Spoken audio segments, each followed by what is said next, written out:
Please watch this story till the very end. It's a story that will touch your heart like never before. Don't forget to like, subscribe, and share. He had never imagined that a simple email would turn his ordinary workday into a whirlwind of unexpected challenges. The subject line alone was cryptic, almost playful. A proposal you can't refuse. Liam frowned as he read it. It was from Clara, his colleague from the marketing team, someone he barely knew outside of casual office greetings. Her message was straightforward yet peculiar. I need you to pretend to be my boyfriend for an upcoming corporate event. Trust me, no one will buy it without practice. He blinked, rereading the email.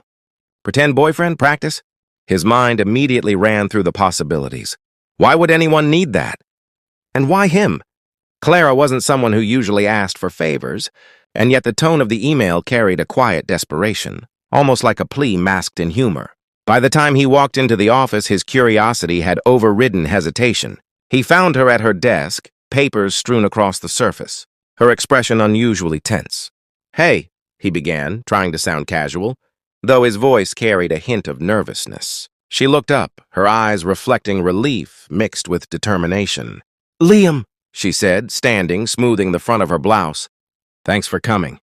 I know this sounds strange, but I don't have a choice. She paused, biting her lip. It's the quarterly client dinner. They expect me to be, well, you, and I... She waved her hands helplessly. I need a partner, someone who can help me seem confident, convincing. He nodded slowly, still uncertain. Corporate events weren't new, but he had never been asked to step into someone else's life. And yet, there was something about Clara's quiet urgency, the subtle vulnerability beneath her professional demeanor, that made him pause. Okay, he said finally. I'll help, but you need to tell me everything. I can't just wing this. Her smile was small but genuine, the kind that lights up the most serious of rooms. Thank you, really. You have no idea. She handed him a folder.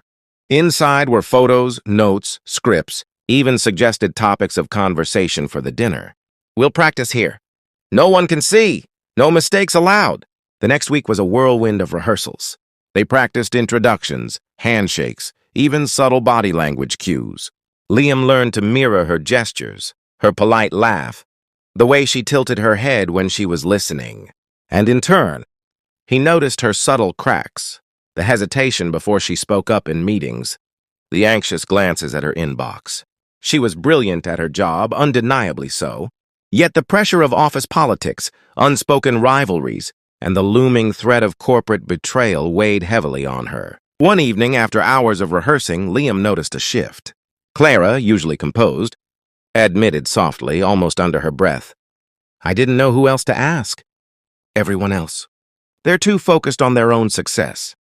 It was the first time he saw her not as a polished professional, but as someone fragile, someone human. And for the first time, he realized the depth of kindness embedded in his willingness to step in, not for recognition, not for gain, but simply to help. The corporate event arrived, and with it, a storm of expectations. Clara, perfectly dressed, exuded confidence, but Liam could see the tension beneath her composed exterior. As they entered the room together, he instinctively fell into the role, smiling, making light conversation with her clients, subtly supporting her every step. It wasn't acting, it was partnership. But then, midway through the evening, a colleague approached, someone known for undermining others to climb the ladder. He smiled falsely, complimenting Clara, but his eyes darted toward Liam, calculating. Liam sensed it immediately, the subtle threat of betrayal hidden behind pleasantries. Clara stiffened slightly. Without a word, he leaned closer and whispered a quiet warning, a gesture so small it went unnoticed by anyone else, yet enough to keep her safe from immediate exposure. It was then that he understood the essence of kindness in action. Not the flashy heroics, not the applause, but the quiet, unsung support that shields someone else from harm. He realized Clara's need for a pretend boyfriend was more than just a corporate tactic, it was a test of trust, and he had passed without thinking about recognition. By the end of the night, Clara had navigated the treacherous social landscape flawlessly. She shook hands, smiled, and left a lasting impression. And as the last guest departed, she turned to him, eyes glistening. We did it, she whispered. I don't know how I would have managed without you. Liam only shrugged, a modest smile on his face. You did all the work, I just helped keep the floor steady. And in that moment, he realized something profound. True heroism wasn't always loud. Sometimes it was simply showing up when no one else would, offering support without expectation, practicing kindness quietly, almost invisibly, yet leaving a ripple that changed someone's life. The next morning, the office felt different. Clara walked in with her usual poise, but Liam noticed a faint tension in her shoulders. He had expected congratulations from their colleagues, but instead, subtle whispers and sidelong glances hinted at something brewing. One of the senior managers called her into a private meeting, and the air of unease around her was unmistakable. Liam's instinct told him something wasn't right. He stayed close, pretending to be immersed in his work, but listening, observing, ready to act if needed. When Clara returned, her smile was forced, polite, but the faint tremor in her voice betrayed her nerves. They're questioning some of the campaign data, she admitted quietly. Someone tried to sabotage my presentation, Liam. I think it was Gregory. Gregory. The name carried a weight of ambition masked in charm. A colleague who had mastered the art of manipulation. Liam's jaw tightened. The night before, during their rehearsals, he had sensed subtle shifts in the office hierarchy, little underhanded moves that hinted at corporate betrayal. And now the full picture was unfolding. I'll help, Liam said, firm but calm. We'll get through this. Together, they reviewed the campaign documents, cross-checking figures, correcting inconsistencies, and preparing a detailed report. But it wasn't just about numbers. They needed to anticipate the subtle accusations, the office politics, and Gregory's potential moves. Liam suggested strategies, not to take credit, but to safeguard Clara, the silent hero behind, the scenes who had executed brilliant campaigns for months without recognition. The confrontation was tense. Gregory presented his case, every word polished, every accusation carefully chosen to unsettle. Clara held her ground, but Liam's quiet presence beside her lent a subtle strength. She answered questions confidently, relying on the hours of preparation, the meticulous review of every detail, and the silent support of someone who had genuinely her back. By the end, the room was silent. Gregory's tactics unraveled under the weight of truth and preparation. He left smoldering with frustration, while Clara stood, a little shaken but victorious. Liam offered a modest smile. But Clara's eyes conveyed more than words ever could. Gratitude, relief, and the unspoken acknowledgement of a partnership forged in quiet acts of kindness. After the meeting, they walked back to their desks. Clara turned to him, voice soft. I don't think anyone really sees what I've been carrying, she said. Not the pressure, not the sabotage, not the constant balancing act. Liam shook his head. They don't need to. What matters is you did what you had to do. You stayed true to yourself. And sometimes having someone quietly in your corner is enough to see it through. Days passed, and the office slowly returned to its usual rhythm. But the bond between Clara and Liam had shifted. It was no longer just a professional courtesy or a temporary favor. It was a shared understanding of courage, resilience, and the quiet power of kindness. He didn't demand recognition, and she didn't feel the need to explain.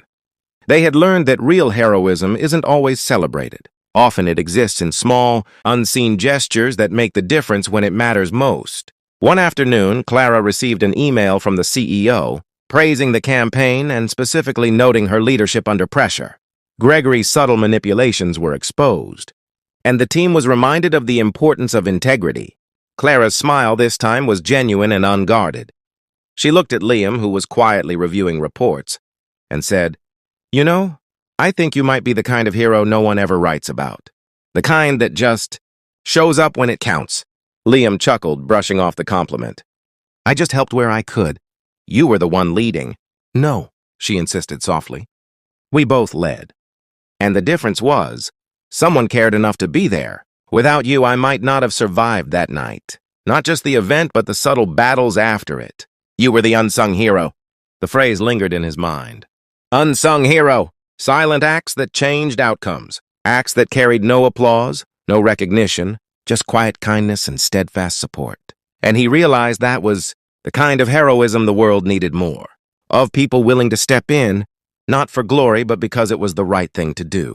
Weeks later, at another corporate function, Clara walked up to Liam holding a small envelope.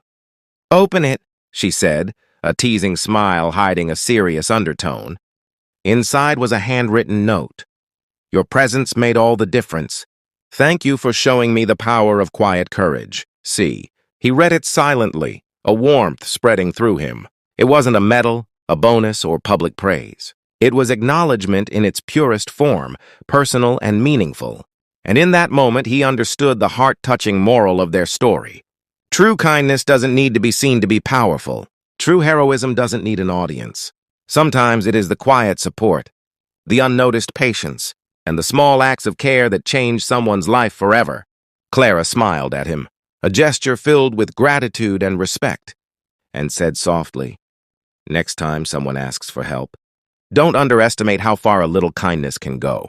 Sometimes pretending is just the beginning. Sometimes it's enough to remind someone they're not alone." And Liam realized she was right. Pretending to be a boyfriend had led to something far more real. The discovery of courage, the strength of silent support, and the profound impact of unrecognized kindness. And in the end, that was the story worth telling. Not the drama, not the betrayal, not the corporate intrigue, but the simple truth that when someone shows up for you, quietly and without expectation, it can change everything.